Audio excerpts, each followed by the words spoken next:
Hello guys, so very late upload na nga ang video ito guys. It's been more than 1 week I think. So nakalimutan ko palang i-upload sa YouTube no dahil nga hindi ko siya na voice over. So may ginawa nga kaming festival guys, which is maaga kaming gumising para maligo bago nga kami magsimula sa pagluluto. Pero nag-assist lang ako kay Mami Gijan guys. So nakapagluto na si Mami Gijan ng halwa, which is yung sweet guys. Ayan, so ako yung nagmasa ng dough para sa puri.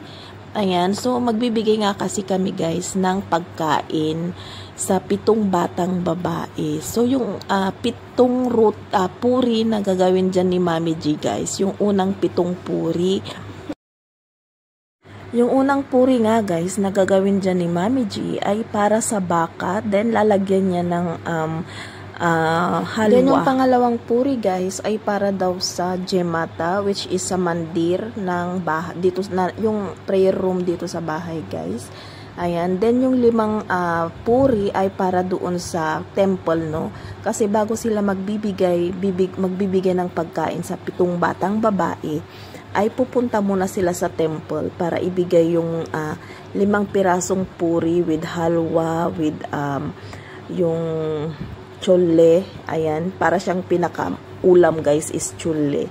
Ayan, yun yung pinaka-partner ng puri na niluto ni Mami G. So, ang pagluluto ng puri guys ay very talaga siya. Dapat mag-ingat ka kasi kung makikita nyo oil yan na as in kulong-kulo.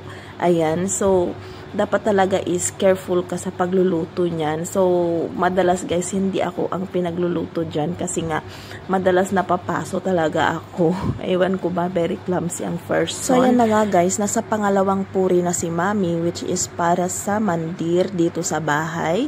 So, ilalagay niya yan dyan sa plate. Kung makikita nyo yung nandun sa dalawang putahe na nandun sa plate guys, yun yung halwa na para siyang sweet sa atin.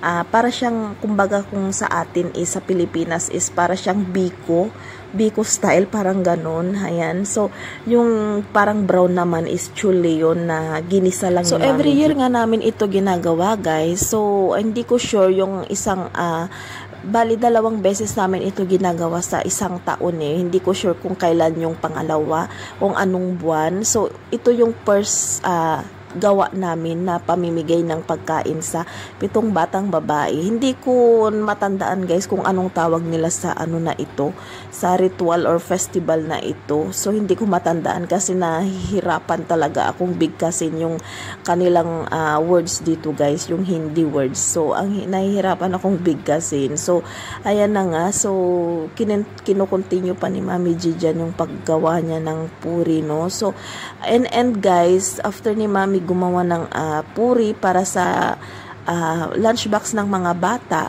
ako na rin ang gumawa dyan. So, marunong naman ako guys. Actually, marunong ako gumawa niyan. Kaya lang, yung ginawa ko is pangkain na namin. So, breakfast na namin yung aking ginawa. So, at first, hindi ko siya mapalobo. So, dapat ang paggawa pala dyan sa puri guys, para lumobo siya, ay dapat medyo makapal yung yung pag-roll mo. Ayan, hindi dapat manipis kasi nabubutas siya pagka manipis. So, pagka nabutas siya, na siya, hindi na siya lumulobo. So, ang ganda lang kasi tignan pagka lumulobo ang puri, no? Kung makikita nyo naman. So, bihira lang kami gumawa ng puri, guys. Especially lang yan pagka may mga festival, doon lang talaga kami gumagawa ng puri. Pero yung sabihin mong everyday, hindi kami everyday kumakain ng puri dahil nga piniprito siya sa oil, no? So, hindi siya ganun ka-healthy. So, alam nyo naman ang aking Indian family, guys, ay very health conscious talaga sila pagdating sa pagkain. So, ayan na nga. So, habang nagfi-film ako dyan kay Mami G, ay piniprepare naman ni Papa G dyan yung parang nyog. So, may baby nyog yan guys na ilalagay din sa pagkain ng mga bata. So, si Papa G although dapat si Mister ang gagawa nun, kaya lang hindi talaga maasahan ng aking asawa guys pagdating sa mga ganitong bagay-bagay. So, dapat siya talaga ang gumawa, nagbitak ng nyog. Ayan, so dahil siya yung anak na lalaki, pero hindi na lang siya inutusan kasi alam nilang mahabang argument pa ang mangyayari. So, si Papa G na lang yung gumawa. Ayan. So, si Jess naman dyan, hindi nyo nakikita dahil si Jess ay busy din naglalaro. Time to time. Ayan, time to time din siya nag-iistorbo dyan. So, ayan na nga guys, last na si Mami G dyan sa paggawa niya ng puri para sa, sa mandir, sa temple. Ayan, so patapos na siya, last na yung kanyang ginawa. Pero, after nyan guys, gagawa pa siya ng bale, 14 piraso na puri para nga sa lunchbox ng mga bata kasi every lunchbox ay tig 2 puri ang aming nilalagay. So ayan na nga guys, tapos na siya sa 5 puri. So kung makikita nyo yung nilagay niya dyan ay chule. Ayan, ang sarap ng chule guys, lalo na pagka may sabaw yan. Then ang partner niya is kanin, ang sarap niya. Yan ang isang favorite ko talaga ditong ulam. Although lahat naman ng ulam dito guys ay favorite ko at gusto ko. As in walang pagkain dito na hindi ko gusto. So ganun ako guys, ka hindi mapili sa pagkain. So ayan, nalagyan na ni Mami G ng halwa tsaka yung chule. Then ang gagawin niya dyan guys ay parang riritualan pa yan after niyang makomplete yung puri no na ipamimigay namin. So makikita nyo, ilalagay niya yan sa middle. Ayan. Then riritualan namin yan mamaya guys. Ayan na nga si Jess, nakikita nyo na patakbo-takbo lang siya dyan dahil nga maluwang ang aming bahay guys. So maganda para kay Jess kasi mahilig ang bat sa ganyang edad kasi, di ba si Jess halos magta-3 taon na siya this July. So kakulitan nga talaga. So ayan na nga guys, makikita nyo yung mga lunchbox dyan tsaka yung maliliit na bag. Yan yung ipamimigay namin sa mga bata. So ayan na nga yung mga nagawang puri ni Mami G.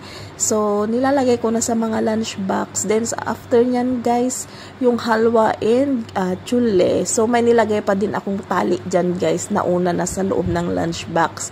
So yung mga bag na kinakarga ni Papa G sa plastic ay nilagyan namin ng coin pang paswerte. So pareho lang sa Pilipinas, no? May ganun din silang paniniwala. So ayan yung halwa nga.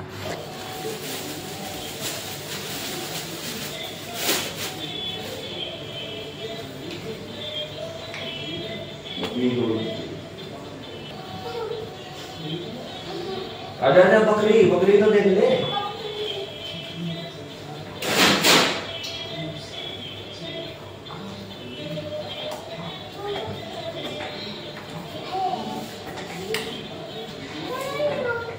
No.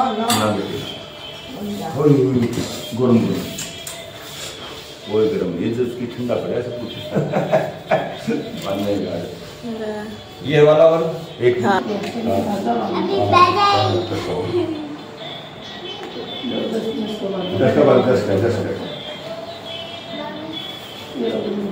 दर. बांध ले. ये उससे बंद कर दे. ये गुल्लू उसके बांध ले. उसका आपको सब बांध ले. एक दूसरे बांध. दो बार. माता रानी आएगा. इसमें नहीं रखना वो सारा ऊपर रखते हैं इसके ऊपर. ये चुन्नी तो माता रानी की है. ये तो अलग ले आओ ना पॉलीथीन इसका. जय माता दी, जय माता दी.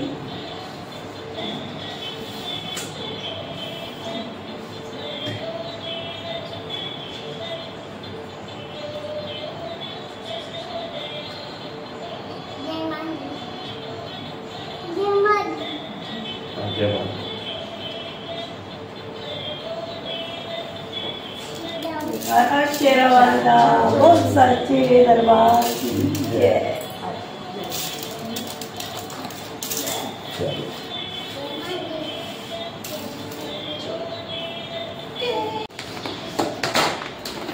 So ayan, kino-close na nila.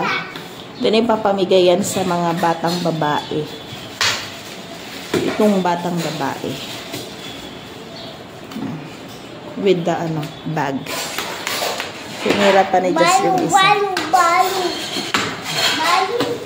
Balu. आराम से दूर आओ.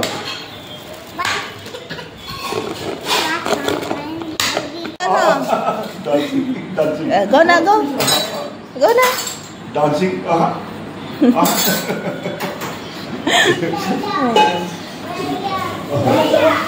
So, alis na sila. Papamigay na nila yung ano sa mga bata. Pero pupunta muna silang mandir sa temple. Ni Papa G, yun yung para sa temple. Bye! Dance करो जय Dasa! Dance करो जय Go na, go! Gati! Go, gati! कोई त्योहार सा हो रहा है Ala, go, go, go na! Go na! चाबी ले ले Mom! Mom.